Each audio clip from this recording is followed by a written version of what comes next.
నమస్తే, నేను Vamsi. Welcome to I news. ఒకప్పుడు అపారమైన సంపదతో సొంత సైన్యంతో దేశాలను శాసించిన ఈస్ట్ ఇండియా కంపెనీ మరోసారి చరిత్రలో కలిసిపోయింది. 170 ఏళ్ల క్రితం ఒకసారి కనుమరుగైన ఈ కంపెనీని ఒక భారతీయుడు మళ్లీ బ్రతికించినా ప్రయోజనం లేకుండా పోయింది. లండన్ వేదికగా ఒక అత్యంత విలాసవంతమైన బ్రాండ్గా కొనసాగిన ఈ సంస్థ ఇప్పుడు భారీ అప్పుల్లో కూరుకుపోయి కాలగర్భంలో కలిసేందుకు సిద్ధమైంది. అసలు ఈ కంపెనీకి ఏమైంది?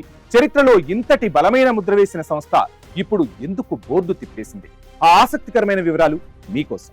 ఈస్ట్ ఇండియా కంపెనీ ఈ పేరు వింటేనే భారతీయులకు ఆ 2 శతాబ్దాల బానిస సంఖ్యలు, దోపిడీలు గుర్తొస్తాయి.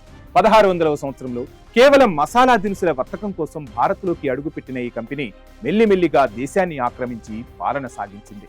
అయితే 1857 సిపాయిల తిరుగుబాటు తర్వాత బ్రిటిష్ ప్రభుత్వం ఈ కంపెనీని రద్దు చేసి పాలనను నేరుగా తన చెప్పు చేతుల్లోకి తీసుకుంది. అలా 1874లో మొదటిసారి ఈ కంపెనీ అధికారికంగా మూతపడి చరిత్ర పుటల్లో కలిసిపోయింది. మళ్లీ దాదాపు 150 ఏళ్ల తర్వాత 2010లో భారతీయ మూలాలున్న బ్రిటిష్ వ్యాపారవేత్త సంజీవ్ మెహతా ఈ కంపెనీని పునరుద్ధరించారు. ఒకప్పుడు మనల్ని పాలించిన కంపెనీని ఇప్పుడు ఒక భారతీయుడు పాలిస్తున్నాడు అని అప్పట్లో ప్రపంచవ్యాప్తంగా వార్తలొచ్చాయి. లండన్లోని అత్యంత ఖరీదైన మెఫైర్ ప్రాంతంలో ఒక విలాసవంతమైన స్టోర్ను ప్రారంభించి రాచరికాన్ని తలపించేలా టీ పొడి, చాక్లెట్లు, కాఫీ, సుగంధ ద్రవ్యాలను ఈ బ్రాండ్ పేరుతో విక్రయించేవారు.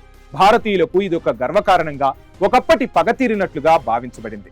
కానీ కాలచక్రం మళ్లీ గిర్రున వెనక్కు తిరిగింది. 2026 నాటికి ఈ లగ్జరీ కంపెనీ తీవ్రమైన ఆర్థిక కష్టాల్లో కూరుకుపోయింది. తాజాగా ఈ కంపెనీ దివాలా తీసినట్టు లండన్ కోర్టు ప్రకటించడంతో అందరూ ఒక్కసారిగా విస్మయానికి గురయ్యారు. దాదాపు 10 లక్షల పౌండ్ల అప్పుల్లో ఈ సంస్థ ఉన్నట్లు తెలుస్తోంది. లండన్లోని బాండ్ స్ట్రీట్ లో ఉన్న ఈ కంపెనీ షోరూమ్ ఇప్పుడు పూర్తిగా ఖాళీ అయిపోయింది. కనీసం వెబ్సైట్ కూడా పనిచేయడం లేదంటే పరిస్థితి ఎంత దారుణంగా ఉందో ఇట్టే అర్థం చేసుకోవచ్చు.